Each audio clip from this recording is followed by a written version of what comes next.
Welcome to the Retired Trucker. Ever since the ELDs have became mandated or whatever, probably even before that, when they were just voluntary, people, drivers, companies have been seeking exemptions that they shouldn't be regulated like the rest of us.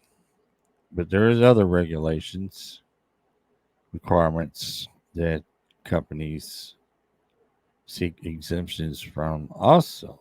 Well, this next story from I got off the freight waves deals with the driver trainer exemption.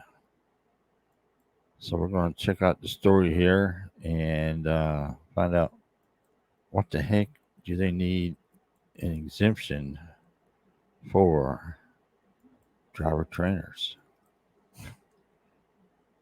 I don't know. It's crazy. Let me share the screen here and we'll get right there to it. Major trucking companies seek exemption for driver trainers. FMCSA's behind the wheel requirement causing shortage of trainers and drivers, companies assert. The training departments of three large truckload companies want to be exempted from federal rules for entry level driver training because they claim it is causing them to be short of both instructors and drivers. First sentence, I already have an issue with this story. Drivers of the three companies, Heartland Express, Contract Freighters Inc., also known as CFI, and Millis Transfer, received training from Millis Transfer or Millis Training Institute, the training division of Millis Transfer. MTI, on behalf of the three companies, has asked the FMCSA for an exemption from regulations requiring that a behind the wheel training instructor have at least 2 years' experience driving a commercial motor vehicle or 2 years' experience as a behind the wheel instructor. MPI has had CDL training since 1991 and has always required our over the road trainers to have 1 year minimum experience in order to train our students. Well, I think that should be 2 years minimum. We have an extensive safety evaluation process, and only those that pass our evaluation process will be allowed to train. We have been extremely successful with this policy. At present time, since February of 2022, we have had very little success in getting enough trainers to take and train our students due to the 2 year behind the wheel rule. Hence the reason we are requesting the exemption. Griffins estimated MTI's 2023 student enrollment for the three companies at 500 to 700 students. Let me just stop this for a second. Now, let me go back to the first sentence. If they would try to retain drivers a little bit better, maybe they wouldn't have this issue to find other ways to get trainers. It's crazy, man. We currently only have 131 trainers, so with each trainer spending up to 90 days with a student before letting them go solo, you can see the companies are going to need to turn students away because of the shortage of trainers.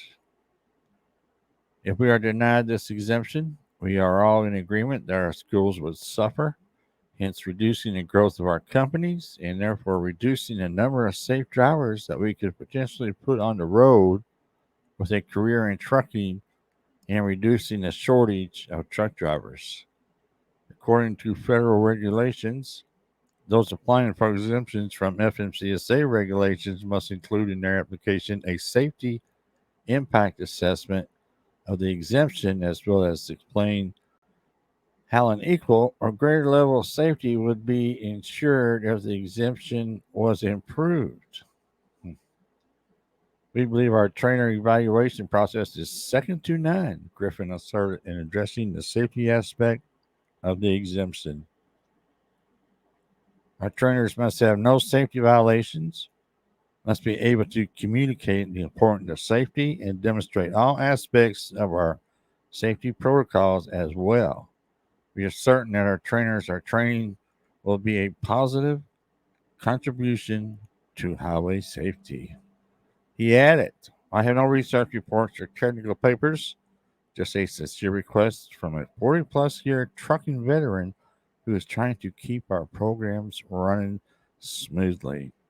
A 30-day comment period on the application begins when FMCSA formally publishes the request, which is expected on Friday, according to a notice published on Thursday. So be sure you check out the FMCSA's website so you can make your comment on whether you think this exemption from the training rules should be given to MTI, which does what training for Heartland Express, CFI, and Millis Transfer.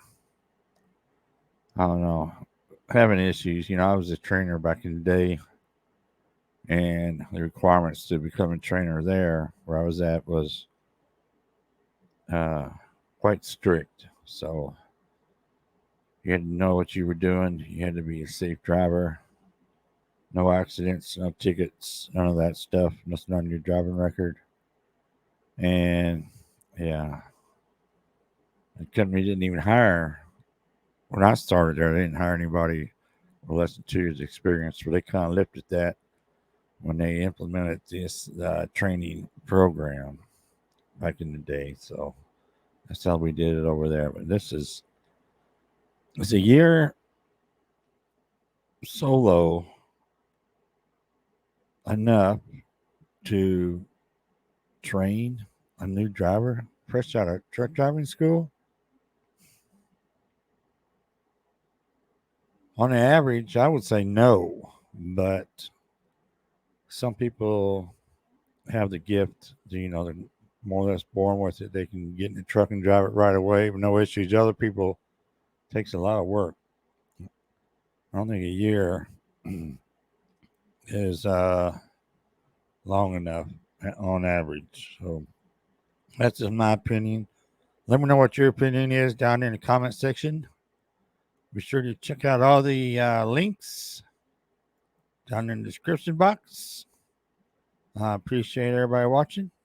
Hey, everybody, have a good day and stay safe.